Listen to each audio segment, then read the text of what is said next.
can't fulfill the dream without the dream team. And I immediately went to work on looking around me to see what kind of capable people that I had around me that could do what I felt that God had called me to do. Now, at the same time I'm developing myself, I wanted to make sure that I was around other people who were developing themselves as well.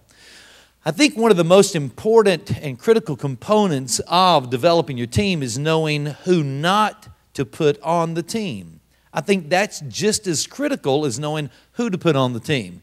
So I don't like to start out on a negative note, but I think that in order to truly understand who we're looking for, we have to eliminate everyone that doesn't meet the prerequisites. So follow with me on your outline as we go through this list, talking about who we should not choose. I call this the not to choose list, okay?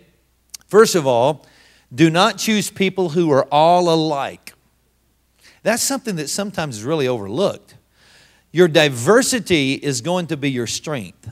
If you choose a team of people that everyone has the same gift and everyone is exactly the same, you're not going to have enough diversity to come up with a new idea.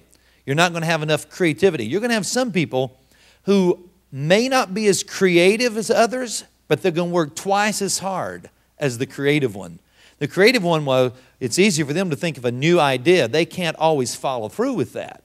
There are some people that their gift is to create, but follow through is their weakness. You have to have people who follow through, follow up, and keep on following after the creative person is on to the next idea. So you have to choose people who are not all alike. So you're not looking for just compatibility, even though that's important. You're looking for diversity. Do not choose anyone who is emotionally high maintenance. If you have anyone on your team that you have to tiptoe around, dance around, pet all the time, it is going to kill your team. It would be much easier to teach someone skill than give them a new attitude. Attitude is something that only you can adjust.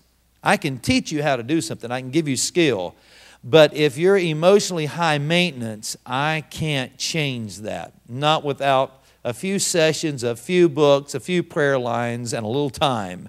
And I can do that for someone I'm not paying. But if I'm paying you, I want you to help me. I can do that for other people. So do not choose anyone who is a lone ranger. The lone ranger separates the team. What I mean by that is someone who cannot play on a team. They can only play by themselves. Because this person is going to constantly create difficulties for you.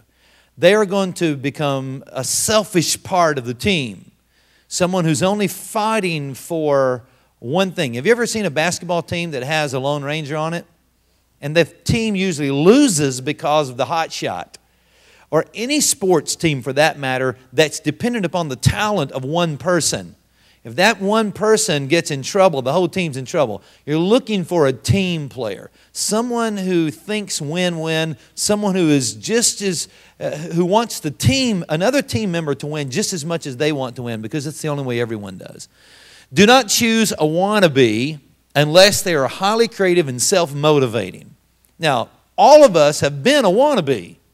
So I'm not saying don't choose a wannabe, because that means none of us would have ever got to learn what it is we do now. Yeah, be patient with the cash register lady on her first day on the job when she's learning. I know you would much rather her learn on the other line, but you happen to be on her line. Remember that you too have learned. And wannabes are okay unless you get too many of them, and they just stand around saying, what do you want me to do next? What do you want me to do next? What do you want me to do next? And after a while, they become more of a liability than an asset. After a while, they're taking so much of your brain power because you're having to think for them to do their job, and they're not bringing enough to the table. You want people around you who can come to you, even though you're the leader, and say, I think this would be a good idea.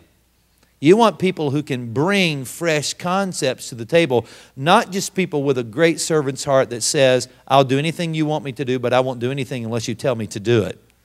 That's not what you're looking for. So don't choose a wannabe unless they are highly creative and self-motivating.